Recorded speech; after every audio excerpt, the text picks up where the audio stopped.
Kumusta na nga ba si Kevin Kiambao at Troy Rosario? Balik Gilas. Breaking news muna tayo mga bro dahil si Troy Rosario ay muling nakareceive ng call-up ng Gilas. Yan ay nilabas ni Coach Tim Cone at sinabi ring sasama si Troy sa Doha trip ng ating national team. But again na kay Troy pa rin kung kaya niya kumuha ng spot sa Final 12. So Troy will work for it at dahil na rin ay matagal-tagal na siyang di nakakabalik sa national team. Ang kanyang advantage sa ngayon, siya ay under kay Tim Cone sa Ginebra. Kaya coaching wise, si Troy ay familiar. Ang kailangan lamang niya ay makapag-adjust sa system ng national team. Kailangan niya ring sumabay sa energy dahil maraming batang players. Yan again kung kinaya ni Junmar at lalo na ni Japet. Bakit hindi? Si Troy Rosario. Marami talaga ang naglala sa kalagayan ni Kevin Kiambao dahil nabiti ng injury ang kanyang debut sa KBL. But still maganda pa rin ang impression sa kanya. And for that little time sa loob ng court ay nasatisfied na ang management sa kanyang pinakitang performance.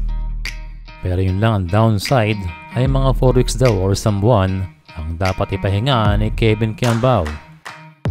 Well, pagdating sa mga fans ay matagal na panahon yun. Pero ang maganda doon ay masisiguradong 100% ang return ng ating kababayan. Kaya mas mainam na maghintay dahil marami pa namang games na lalaruin sa pagbabalik ni KQ.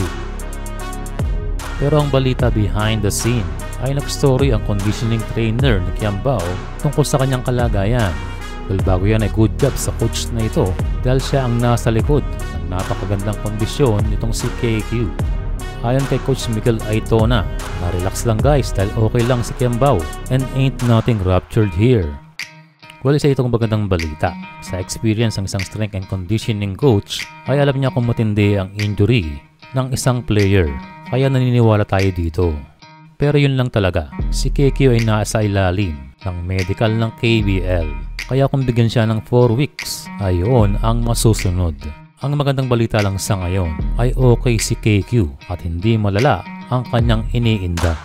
Dagdag pa na mayroong isang source na sinabi raw sa kanya ng kampo ni Kiambao na 1 week lang talaga ang recovery. Again, good for KQ dahil malay natin ay mapaaga ang kanyang pagbabalik. Pag may na-spray nga sa atin, pinagugulong lang sa bote ang therapy. Well, dahil nga sa sinabi ng conditioning coach, Kevin Kiambao is claiming na walang nangyaring rupture. And malamang yan din ang sasabihin niya sa Gilas kapag siya ay kinausap tungkol sa kanyang kalagayan. Well, kahit naman malagdag si Rosario, ay mayroon pa ring space para kay Kiambao. And given na rin na si Troy Rosario ay kinuha bilang reliever sa big man position.